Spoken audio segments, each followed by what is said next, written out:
Hello friends, எல்லாத்துக்கும் வணக்கம். இன்றைக்கோட video வந்து ஒரு அவேர்னஸ் வீடியோவாக தான் இருக்க போகுது. ஒரு ஹெல்த் அவேர்னஸ் வீடியோ.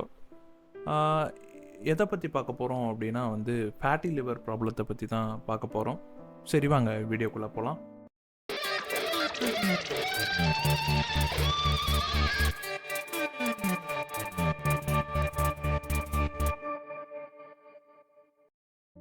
ஃபஸ்ட்டு வந்து ஃபேட்டி லிவர் அப்படிங்கிறது என்னென்னா பார்த்தீங்கன்னா, உங்கள் உடம்புல அதிகமாக ஃபேட் சேர்ந்ததுக்கப்புறம் வந்து அது எங்கே போகிறதுன்னு தெரியாமல் உங்கள் லிவர் மேலே வந்து ஒரு லேயர் மாதிரி அந்த ஃபேட் ஃபார்ம் ஆகிறதுக்கு பேர் தான் வந்து ஃபேட்டி லிவர் அப்படின்னு சொல்லுவாங்க.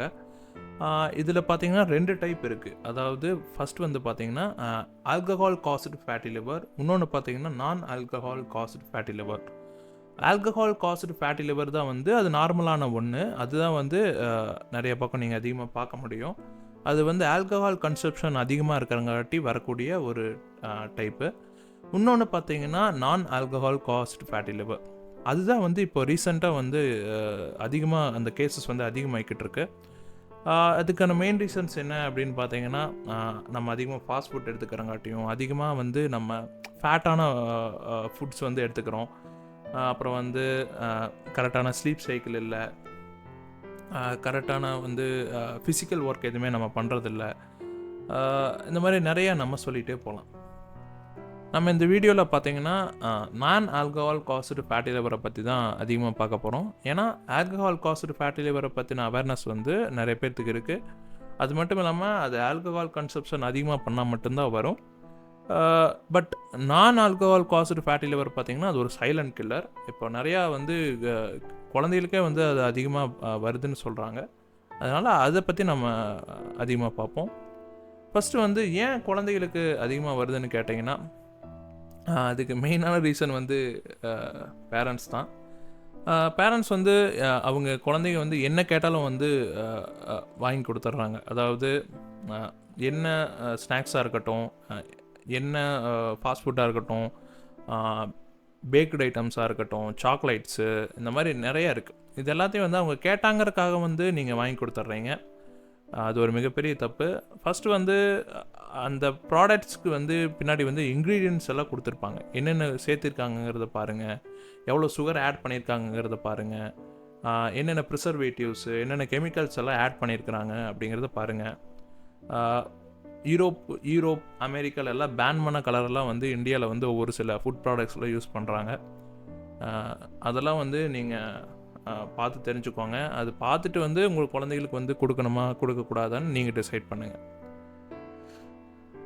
இப்படி நீங்கள் வந்து சுகர் வந்து அதிகமாக அவங்களுக்கு கொடுத்துட்ருக்கிறங்காட்டியும், அதிகமாக வந்து ஃபேட் ப்ராடக்ட்ஸ் வந்து நீங்கள் அவங்களுக்கு கேட்குறாங்க அப்படிங்கிறதுக்காக மட்டுமே நீங்கள் கொடுக்குறீங்க. அப்படி கொடுக்கும்போது என்ன ஆகும் அப்படின்னா, அதிகமாக ஃபேட் சேரும்போது அதுதான் வந்து அந்த லிவர் மேலே வந்து ஒரு லேயராக ஃபார்ம் ஆகி அதுதான் வந்து ஃபேட்டி லிவர் ப்ராப்ளமாக வருது. இப்போல்லாம் பார்த்தீங்கன்னா ஒரு நார்மலாக நீங்கள் அவங்க வாங்கி கொடுக்குற சாக்லேட்டே பின்னாடி பாருங்களேன். ஒரு சாக்லேட்டில் பார்த்தீங்கன்னா 50 கிராம்ஸ் ஆஃப் சுகர் இருக்குது. அது பார்த்தீங்கன்னா ரொம்ப அதிகம். ஒரு நாளைக்கே வந்து கிட்டத்தட்ட 23 கிராம்ஸ் சுகர் தான் எடுத்துக்கணும். அதாவது 6 டீஸ்பூன் சுகர் தான் வந்து எடுத்துக்கணும்னு சொல்கிறாங்க.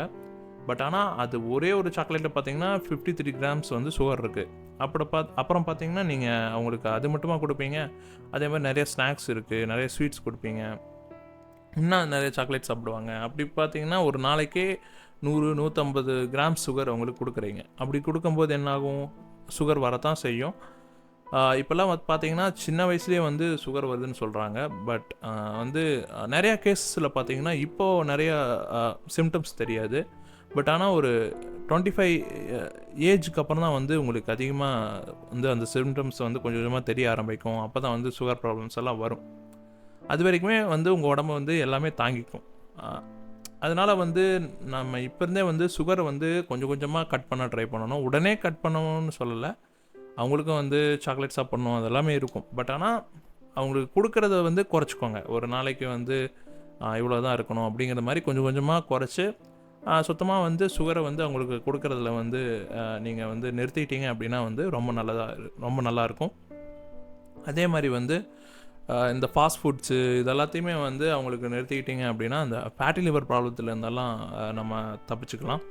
அதே மாதிரி அவங்களுக்கு கொடுக்குற ஸ்நாக்ஸில் வந்து என்னென்ன இன்க்ரீடியன்ட்ஸ் சேர்த்துருக்காங்க, கலர்ஸ் சேர்த்துருக்காங்க, ப்ரிசர்வேட்டிவ் சேர்த்துருக்காங்க அப்படிங்கிறத பற்றியெல்லாம் நீங்கள் தெளிவாக தெரிஞ்சுக்கணும் அப்படின்னா யூடியூப்லேயே வந்து ஒரு சேனல் இருக்குது. அவங்க வந்து சூப்பராக வந்து இதை பற்றியெல்லாம் எக்ஸ்பிளைன் பண்ணுவாங்க. அந்த சேனல் பேர் பார்த்தீங்கன்னா பையிங் ஃபேக்ட்ஸ். அந்த சேனலோட லிங்க்கும் வந்து நான் டிஸ்கிரிப்ஷனில் தரேன். உங்களுக்கு வந்து அதை பற்றியெல்லாம் தெளிவாக தெரிஞ்சுக்கணும் அப்படின்னா அந்த சேனலை ஃபாலோ பண்ணுங்கள். அடுத்து பார்த்தீங்கன்னா அடல்ட்ஸ்க்கே வந்து அதிகமாக இந்த ஃபேட் லிவர் ப்ராப்ளம் வருது அப்படிங்கிறத பற்றி பார்ப்போம். அது மெயினாக நம்ம குறிப்பிட்டு பார்க்கணும் அப்படின்னா வந்து ஐடி ஆஃபீஸுக்கு ஒர்க் போகிறவங்களுக்கு தான் வந்து அதிகமாக இந்த ஃபேட் லிவர் ப்ராப்ளம் வருது அப்படின்னு வந்து ஒரு ஸ்டடி சொல்லுது. அது ஏன் அப்படின்னு பார்த்தீங்கன்னா மெயினான ரீசன்ஸ் என்னவா இருக்கலாம் அப்படின்னு பார்த்தீங்கன்னா ஸ்லீப் சைக்கிள் சேஞ்ச் ஆகிறது, அதிகமாக ஃபேட் ஃபுட்ஸ் எடுத்துக்கிறது, ஒரே இடத்துல உட்காந்து வேலை பார்க்குறது, கொஞ்சம் கூட ஃபிசிக்கல் ஒர்க் கிடையாது. அப்புறம் வந்து பார்த்தீங்கன்னா சில பேட் ஹேபிட்ஸ் இருக்கலாம். அப்புறம் பார்த்தீங்கன்னா இந்த நைட் டைமில் வந்து ஃபுட் சாப்பிட்றது, மிட் நைட் பிரியாணி இருக்கும், அந்த மாதிரி நிறையா வந்து நைட் டைமில் போய் சாப்பிடுவாங்க ஐடி ஆஃபீஸில் ஒர்க் பண்ணுறவங்க. அது ஏன் வந்து மெயின் ப்ராப்ளமாக ஏற்படுத்தும் அப்படின்னு பார்த்தீங்கன்னா நைட் டைமில் தான் வந்து நம்ம உடம்பு வந்து நம்ம குள்ளே இருக்கிற வந்து வேஸ்ட்டை வந்து டீடாக்ஸ் பண்ணிகிட்ருக்கோம், அதாவது வெளியேற்ற பார்க்கும்.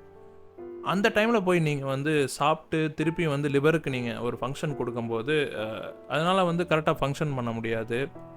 லிவர் ஃபங்க்ஷன் வந்து நிறைய பாதிக்கப்படும். அது பாதிக்கப்பட்டுச்சுனாலே வந்து ஃபேட்டு வந்து லிவர் மேலே சேர ஆரம்பித்து அது ஒரு ஃபேட்டி லிவர் ப்ராப்ளத்துக்கு வந்து வழிவகுக்கும். இந்த மாதிரி வந்து நிறைய ப்ராப்ளம்ஸ் இருக்குது. சரி, இது இருந்தாலும் வந்து நம்ம எப்படி வெளில வரலாம்? கிட்ஸுக்காக இருக்கட்டும், அடல்ட்ஸ்க்காக இருக்கட்டும், எப்படி வெளில வரலாம் அப்படின்னா ஃபஸ்ட்டு வந்து நம்ம கிட்ஸுக்கு பற்றி பார்ப்போம். அது ஏன் வந்து அவங்களுக்கு இவ்வளோ டேஞ்சராக இருக்கும் அப்படின்னு கேட்டிங்கன்னா அவங்களுக்கெல்லாம் வந்து குழந்தைகளுக்கெல்லாம் வந்து நம்ம அதிகமாக வந்து செக்கப் பண்ண மாட்டோம், மெடிக்கல் செக்கப் இருக்காது. அப்படிங்கிறப்போ இந்த ஃபேட்டி லிவர் இருக்கிறது வந்து தெரியவே தெரியாது. இது வந்து ஒரு சைலண்ட் கில்லர். ஏன் அப்படி சொல்கிறாங்க அப்படின்னா இது இயர்லி ஸ்டேஜஸ்லாம் பெரிய ஒரு சிம்டம்ஸ் காட்டாது. ஸ்டேஜஸ் வந்து அதிகமாக தான் வந்து இதோட சிம்டம்ஸ் வந்து தெரிய ஆரம்பிக்கும். அதனால் வந்து குழந்தைகளுக்கெல்லாம் வந்து இது ரொம்ப டேஞ்சரான ஒன்று. அப்படி வந்து இயர்லி ஸ்டேஜஸில் கண்டுபிடிச்சிட்டிங்க அப்படின்னா என்ன பண்ணணும் அப்படின்னா வந்து அதை ரிவர்ஸ் பண்ண ட்ரை பண்ணணும். அதிகமாக அவங்களுக்கு வந்து ஏதாவது கேம் விளையாட விடுங்க, ஸ்போர்ட்ஸில் நல்லா விளையாட விடுங்க. அதே மாதிரி வந்து அவங்களுக்கு ஹெல்த்தியான ஃபுட்ஸ் கொடுங்க, ஃபேட் இல்லாத ஃபுட்ஸ் கொடுங்க, சுகர் அதிகமாக அவங்களுக்கு கொடுக்காதீங்க. இந்த மாதிரி எல்லாம் நீங்கள் பண்ணிங்கன்னா வந்து அந்த ஃபேட்டி லிவர்லேருந்து நம்ம ரிவர்ஸ் பண்ணலாம். அப்படி இல்லைன்னா அவங்களுக்கு வந்து அது கொஞ்சம் கஷ்டமாக இருக்கும். அடுத்து பார்த்தீங்கன்னா அடல்ட்ஸில் வந்து நம்ம எப்படி இந்த ஃபேட்டி லிவர் ப்ராப்ளம் வந்து ரிவர்ஸ் பண்ணலாம் அப்படின்னா அடல்ட்ஸில் பார்த்தீங்கன்னா உங்களுக்கு கண்டுபிடிக்கிறது ரொம்ப ஈஸி. அவங்க வந்து மெடிக்கல் செக்கப் வந்து எப்படியும் 2 years ஒன்ஸாஸ் போயிடுவாங்க.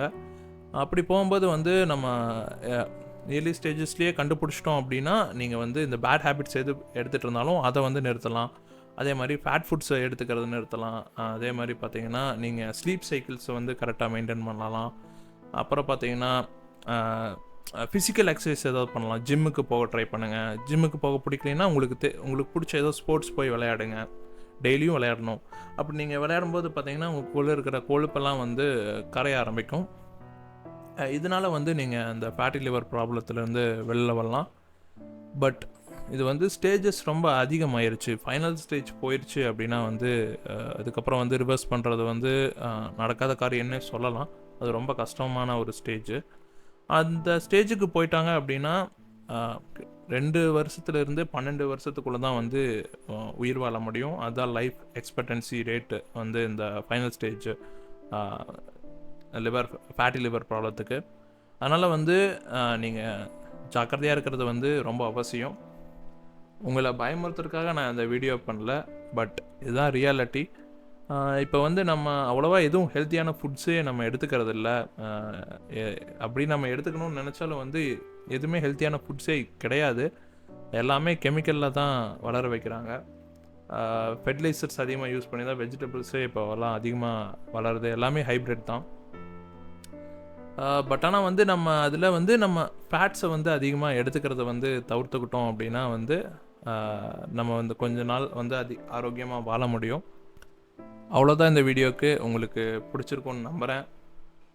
நைட்டு போய் அதிகமாக இந்த மிட் நைட் பிரியாணி இந்த மாதிரி எல்லாம் சாப்பிட்ற ஃப்ரெண்ட்ஸுக்கு வந்து இந்த வீடியோவை ஷேர் பண்ணி விடுங்க. அவங்களுக்கு வந்து இது ஒரு நல்ல வீடியோவாக இருக்கும்னு நம்புகிறேன். அதே மாதிரி லைக் பண்ணுங்கள், கமெண்ட் பண்ணுங்கள், நம்மளுடைய சேனலுக்கு வந்து சப்ஸ்கிரைப் பண்ணுங்கள். இந்த மாதிரி நிறையா அவேர்னஸ் வீடியோவும் நாங்கள் போடுறதுக்கு ட்ரை பண்ணுவோம். Thank you so much.